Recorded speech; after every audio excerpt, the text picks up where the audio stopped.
السلام عليكم ورحمة الله وبركاته، حبايب قلبي، أحلى متابعين في الدنيا. يا رب تكونوا بخير وفي أحسن حال. عملنا بقى قبل كده مع بعض بسكوت المشط وعجبكم قوي. طلبتوا مني كمان بسكوت القمع أو بسكوت الكيس الحلواني. وبما إن بقى الدروس بدأت والولاد كده هيفضلوا رايحين جايين طول اليوم، يبقى لازم نعمل لهم كده بسكوت لذيذ يسحبوا منه. تعالوا بقى هنعمل مع بعض بسكوت سهل وبسيط، بجد حلو قوي، يعني خفيف كده، البسكوتة بسيطة وخفيفة، وكمان يعني مرملة كده ترميلة جميلة. حقيقي مفيش اجمل من كده، ان شاء الله هتجربوه هيعجبكم قوي. وهقول لكم كمان ضفت عليه ايه عشان يديني اللون الجميل ده. يلا بينا كده نسمي ونصلي على رسول الله، وندعي لامواتنا واموات المسلمين بالرحمه. اللهم ارحم امي واموات المسلمين يا رب العالمين. ونبدا بسم الله. اول حاجه يا حبايب قلبي، انا هشتغل في كيلو دقيق. طبعا لو انت حابه تقسمي الكميه وتشتغلي في نص كيلو دقيق، يبقى هتقسمي بقى كل المكونات اللي انا بشتغل بيها. ضفت كده عليه معلقه كبيره من البيكنج باودر ومعلقتين كبار من بودره الكاستر. بودره الكاستر دي اللي بقى هتديني اللون الذهبي الجميل اللي شفناه مع بعض في اول الحلقه. انا هشتغل النهارده في العجان، هيديكي برضو نفس النتيجه، سواء بقى اشتغلتي بالمضرب الكهربائي او المضرب اليدوي، ولكن المضرب اليدوي هياخد معاكي وقت شويه، وهتطلع معاكي نفس النتيجه بالظبط، مفيش اي اختلاف. اول حاجه هعملها بقى كده ان يعني هفك الزبده بتاعتي وهديها كده ضربه بسيطه خالص، ولازم طبعا تكون خارجه من التلاجة، ما ينفعش خالص نشتغل بالزبده وهي بدرجه حراره المطبخ. ممكن كمان نستبدل الزبدة بالسمنة، هتدينا برضو نتيجة حلوة قوي، ولكن طبعا الزبدة يعني بتدينا طعم أحلى بكتير. بعد كده بقى هضيف 3 كوبايات ونص من الكوباية العادية خالص بتاعة الشاي من السكر.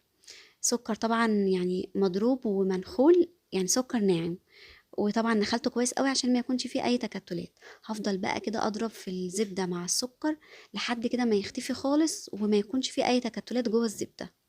طبعا باجيب كده الجناب علشان لو في حاجة كده على الجنب تنزل برضو، يعني ايه كله يختلط ببعضه. اول بقى ما يبقى القوام معايا تقيل كده وبقى شبه الكريم شانتيه، هبدأ بقى اضيف البيض بتاعي، بيضة بيضة.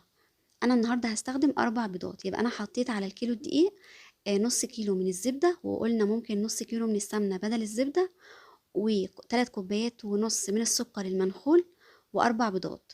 هبدأ بقى أضيف بيضة بيضة كده لحد ما تختفي، يعني أول ما البيضة تختفي معايا هنزل على طول بالبيضة التانية. ومع آخر بيضة بقى هضيف كده نص معلقة من الفانيليا. طبعا ممكن تستخدمي الفانيليا البودر، مفيش أي مشكلة، ولكن برضو الفانيليا السايلة بتدي يعني ريحة ونكهة حلوة قوي، خصوصا بقى ان احنا مستخدمين بيض فبتبقى مركزة شوية.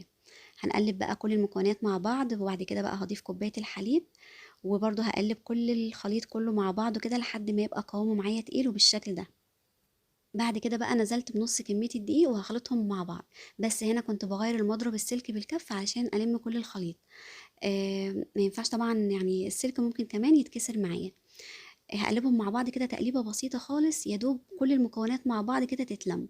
طبعا ما ينفعش عجن خالص، لو عجنا البسكوت هنبوظ كل اللي عملناه وهيعضم معانا بقى وهيبقى ناشف وحش قوي. نزلت بالكمية التانية وبرضو لميتهم حاجة بسيطة قوي، يعني ممكن الخطوة دي نعملها من غير العجان بإيدينا وبس، لحد بقى ما تبقى قوام العجينة معانا ناعمة وطرية زي ما انتم شايفين كده، ما شاء الله بجد حلوة قوي. نروح بقى لتشكيل البسكوت، وفي الوقت نفسه بقى هنا كنت مسخنة الفرن على درجة حرارة 180.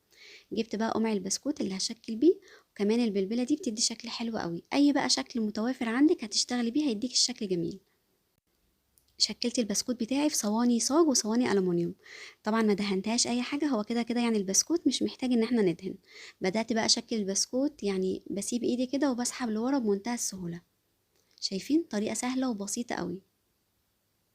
عملت كميه بقى بقمع البسكوت، وعملت كميه تانية على شكل ورده. الولاد بيفرحوا قوي بالشكل ده. يعني جربوا بقى اي تشكيله كده انتوا بتحبوها، فننوا بقى وانتوا بتعملوا البسكوت. عايزه اقول لكم بجد ان من كتر سهولتها كنت بشكلها بالاكياس اللي هي يعني الاكياس اللي هي استخدام مره واحده بس. طبعا الاكياس دي ضعيفه جدا، بس ده يعني ده دليل على ان العجينه بتاعه البسكوت النهارده كانت لينه كده وسهله وبسيطه، عشان كده بشكلها بمنتهى السهوله. اعملي بقى الاشكال اللي بتحبيها، اهم حاجه يعني اشتغلي في مكان يكون فيه تهويه، علشان طبعا الزبده او السمنه اللي هتشتغلي بيها ما تفصلش منك، خصوصا ان الجو حر قوي، لكن لو في الشتاء مفيش اي مشكله. اهم حاجه برضو انك تسيبي مسافه كده ما بين كل بسكوته والتانية، علشان اكيد برضو يعني حجمها هيزيد حاجه بسيطه جوه الفرن. وحاجة مهمة برضو ما نشكلش يعني كل الصواني مرة واحدة، لا غلط جدا، البسكوت هيسيح معاكي وكمان هيطرد كل السوائل اللي موجودة فيه. يعني اعملي اول صينية ودخليها تستوي على طول، هتاخد معاكي في الفرن من 10 دقايق ل 12 دقيقة. النار بتكون وسط من تحت. يعني لو فرن كهربا على درجة حرارة 180. أنا خبزت البسكوت بتاعي النهاردة في الفرن الكهربا. في آخر 3 دقايق بقى ولعت الشواية وكنت براقبه كده كل شوية لحد بقى ما وصل معايا للون الذهبي القمر ده. شايفين بقى البسكوتة خفيفة وهشة وكمان مفرغة ازاي؟ ده غير لونها بجد وريحتها وطعمها حاجة بجد روعة قوي. ان شاء الله هتجربوها بنفس الخطوات اللي عملناها مع بعض وهتعملوا بسكوت زي العسل. عايزة اقول لكم كمان ان معلقتين الكاسترد اللي ضفناهم هم سبب اللون الجميل ده. جربوا البسكوت بنفس الطريقة ونفس الخطوات، ان شاء الله هيعجبكم جدا جدا. مع كوباية شاي بقى كده على الفطار وللأولاد كده ان شاء الله هتعملوه بنفس الطريقة وهيطلع معاكم بسكوت زي القمر. مستنية بقى اللايك الحلو بتاعكم وكلامكم اللي بيفرحني. ويعني لو لسه ما اشتركتوش في القناة اشتركوا علشان توصلكم كل وصفاتي أول بأول. أشوفكم على خير في الوصفات اللي جاية، والسلام عليكم ورحمة الله وبركاته.